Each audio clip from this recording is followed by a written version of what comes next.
Awesome. Yeah. Thank you so So much for that. you can start. Yeah. Thank you. Thank you for the intro. Thank you, K-State and KU for having me. It's been a great day. I'm going to talk about joint work with my advisors, Max Engelstein and Svetlana Mayborota. I'm a grad student at UMN. So it's sort of weird to motivate this problem, and so I'll try and do it really quickly. If you have a domain omega, and you want to understand good properties about it, you can sort of look at it from 3 points of views. What good PDE properties does it have? What good harmonic analysis properties does it have? And what good GMT properties does this domain have? And it's really beautiful that all these 3 things are related. And in the world of PDE, one of the things that we care about a lot is the function distance to the boundary of the domain. So this is a distance function. So the motivation for studying distances comes from PDE, but for the purpose of today, really I'll only talk about harmonic analysis and GMT of distances. So to introduce some notation, for me, mu is always a non-negative Borel measure, E will be its support, and omega is the complement of its support. So E is closed in particular. And for the rest of this talk, mu is always assumed to be d-dimensional in this sense. For any ball centered on the support of mu and any R positive, the mu mass of that ball is comparable up to constants to R to the power D. So this is a way of just saying that the measure mu looks d-dimensional. D doesn't have to be an integer. Mu could look like a fractal set or something like this. And in terms of good geometry, I just want to introduce really quickly 2 notions of good geometry. The first is a qualitative notion of flatness. And so these are rectifiable measures.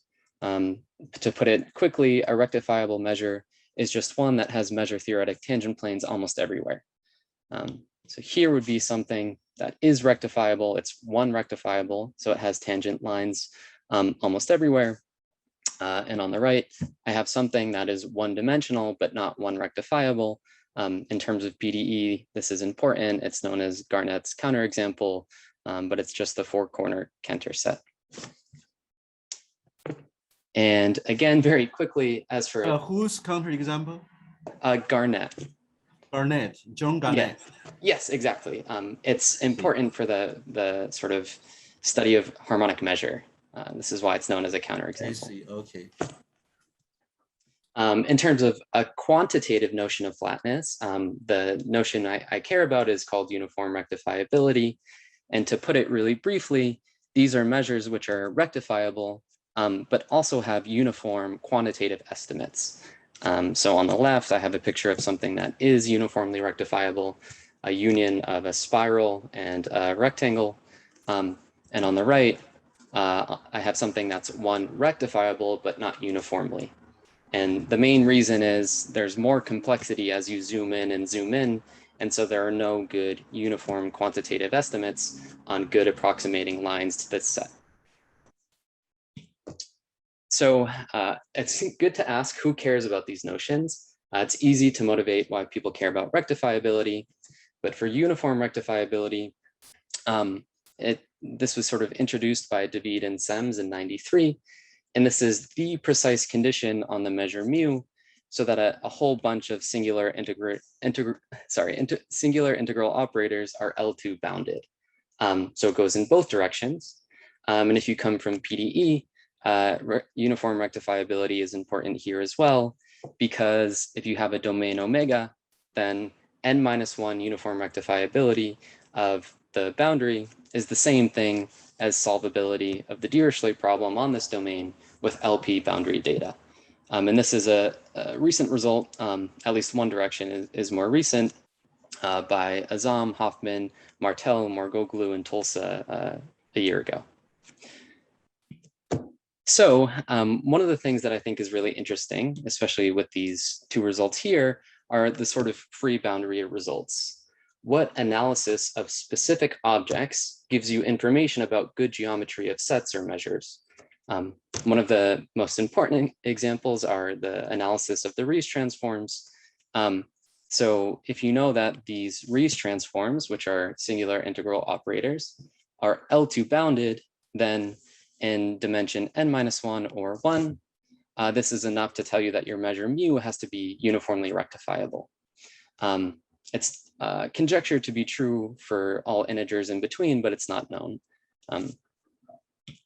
And what's also true is that analysis of regularized distance functions, which I've written here, can also give information about geometry.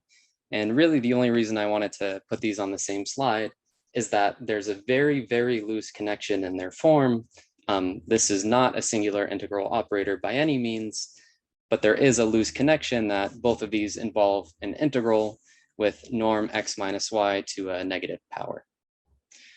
So I want to talk about really briefly why it is the case that these things can sort of detect or imply things about the geometry of mu. So again, we just have a d-dimensional measure mu. We take a point outside of the supportive mu. So the picture looks like this over here. We integrate norm x minus y to the power minus d minus alpha. So this is what norm x minus y might look like. And if we just computed this integral, it would be comparable up to constants to Euclidean distance to e,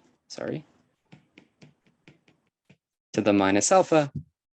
So if you take it to the power minus 1 over alpha, this function is comparable up to constants to the usual Euclidean distance function. And this is why we call it a distance function. In my opinion, of course it's an opinion, it's a better distance function for 3 reasons. First of all, it's always smooth. The Euclidean distance to a set is in general only Lipschitz. And the other thing that's really cool, and you can sort of see it in the formulation, is that it's robust with respect to perturbations of the measure. And so what I mean is, imagine that I have this picture of E as before, and I add something to my measure, say like one-dimensional dust in between X and E. From the point of view of Euclidean distance, if I draw a small neighborhood around X, the Euclidean distance only sees that dust. And if that dust is not well behaved, Euclidean distance is not well behaved in a neighborhood of X. But for the regularized distance, what's cool is that at every point X, it sees all of the supportive mu because it's an integral over all of Rn. So yeah, you might see some badly behaved dust, but you also see the fact that at this scale, the supportive mu looks pretty good. And almost as a consequence of this, the fact that it sort of behaves well with respect to perturbations, there's this really neat fact, which is this function. If you compute the norm of the gradient of the regularized distance, it contains geometric information. So why is that true? Well, first of all, there's an endpoint result. If we take E to be a D-plane, so actually a flat D-plane in Rn, and we take our measure to be d-dimensional Hausdorff measure restricted to that plane, then we can compute directly, and the regularized distance is exactly equal to Euclidean distance up to a multiplicative constant. And then we compute the norm of the gradient. It's not hard to see. This will be a constant function outside of E. And what's maybe way more interesting and really cool is that a converse holds as well. So David, Engelstein, and Maber-Roda proved that there's this characterization of flat sets. This function, the norm of the gradient of the regularized distance, is identically constant if and only if mu is a flat measure. And so I should say, what I mean is mu is exactly equal to d-dimensional Hausdorff measure restricted to some D-plane E. And sort of going back to the beginning of this talk, this is sort of a statement of the form analysis is equivalent to geometry. A function being constant characterizes geometry of the measure mu. And I'll refer to this statement as an endpoint result. And remember, this distance function behaves well with respect to perturbations. So even more is true. You can perturb both sides of this if and only if, and we get a characterization of regularity of measures mu. So again, the same authors proved the following. If you look at the oscillation of this function, it detects the regularity of mu in that this function is almost constant if and only if mu is regular. And to make this a little bit more precise, there are two statements here for the close to constant and regular. There's a qualitative statement and there's a quantitative statement. If you'd like, I can write them down later. But in terms of the measure, regular means either rectifiable or uniformly rectifiable. So there's this one distance function. It's really good at detecting geometry of measures. And a really natural thing to ask is, well, how much can we change and still sort of have the same gain? Does there exist a sort of Calderon-Zygmunt theory for these distances? I want to be careful in calling this a Calderon-Zygmunt theory because these are not singular integrals, but they look sort of similar. Whereas there was a one before. If I replace this with a general kernel, when can I have the same sort of theorem be true? So when k is identically equal to 1, this is what the previous authors proved. Since the whole argument is sort of a perturbative argument, you might expect that if you perturb the constant 1 a little bit, you should get the same thing. And the most interesting question, in my opinion, of sort of delving into this work is, can you find anything significantly different? If you have a kernel k that's good, in the sense that this distance function can detect geometry, does it have to be close to a constant function? And it turns out that the answer is no. So in studying this question, sort of the theory sort of degenerates into two worlds. The first world is the world of radial kernels. So functions that only depend on the norm of x and not the direction of x. And almost an orthogonal world of so-called exact kernels, which I'll talk about at the very end. So the theory for radial kernels, in my opinion, it's a little bit boring, but it's to be expected. It's entirely perturbative. So if you have a radial... its counter function is deregulable. Sorry, say that again. The contour function. The Cantor function. Yeah, I mean the contour. Oh, so is that the distance to the Cantor set or something like this? Yeah, something like that. Yeah. Yeah, so I'm not so sure, right? It's certainly true that if you take your measure to be, well, right, we know that the Cantor set has a certain dimension, so we know it's not rectifiable or uniformly rectifiable. So it sort of doesn't fit in this regime. I don't know if that answers your question. I'm looking for a curve. So,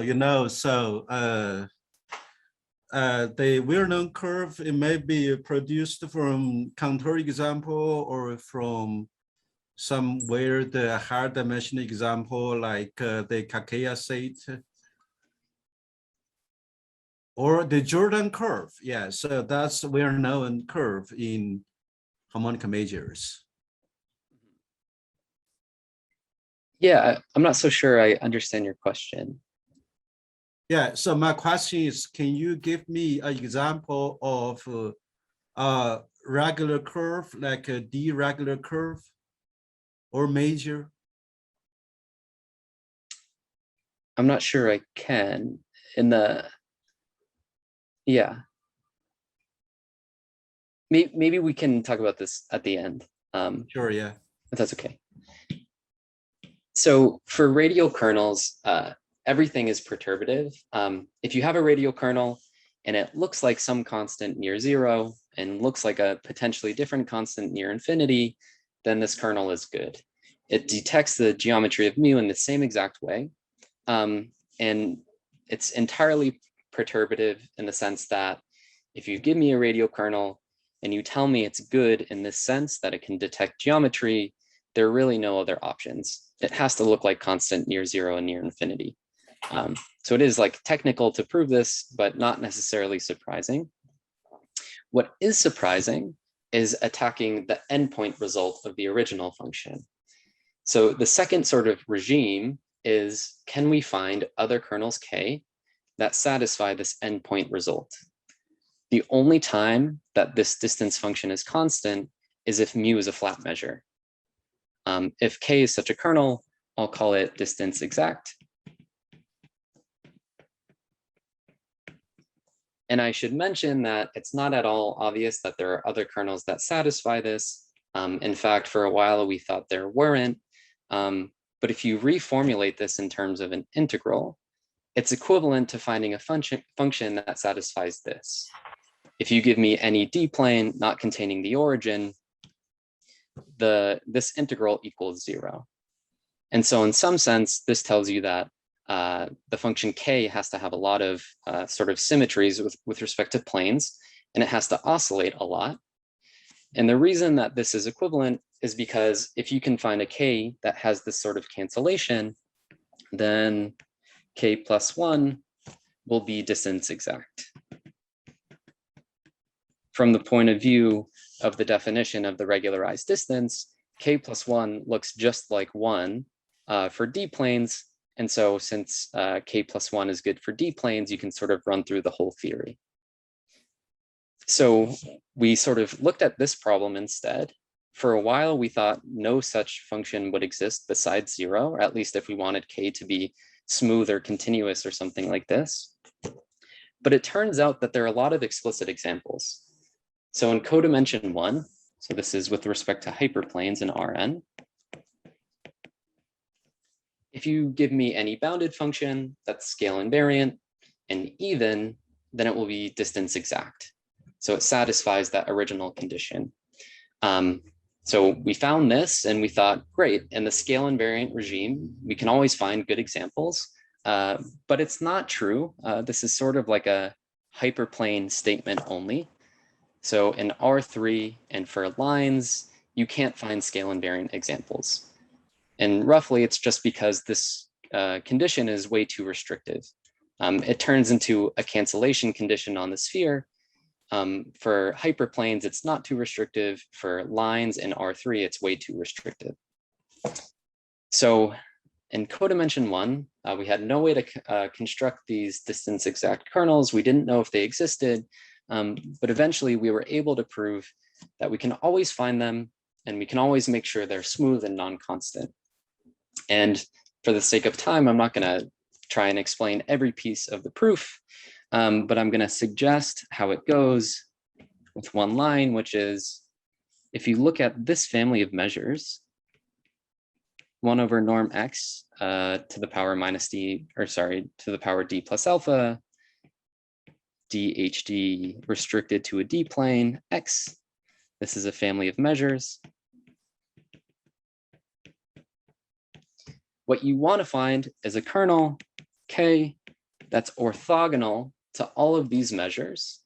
If you consider these measures living in a topological vector space, and you consider the kernel k as a continuous linear functional on this set of, or on this topological vector space.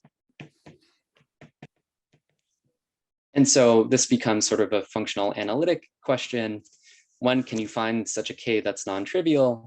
Well, you've got to look at the closure of the span of this thing and make sure you don't get the whole topological vector space.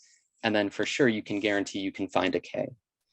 And I'm throwing a lot under the rug, but this is actually my favorite part of this problem. The reason that when you take this span, you don't get a whole topological vector space very much uses the fact that all of these measures are supported in flat sets. And so I should mention that I didn't really talk about it before, but yeah, for these kernels, they're good in the same sense. For any distance exact kernel, you can sort of detect the geometry of mu through this function in a precise way. So I'm pretty much out of time. I'll just summarize with one slide. We were trying to develop a theory of good kernels for these distance functions. In the radial setting, everything is perturbative as we So expected. before your summary, so I have a question. So Yeah, sure.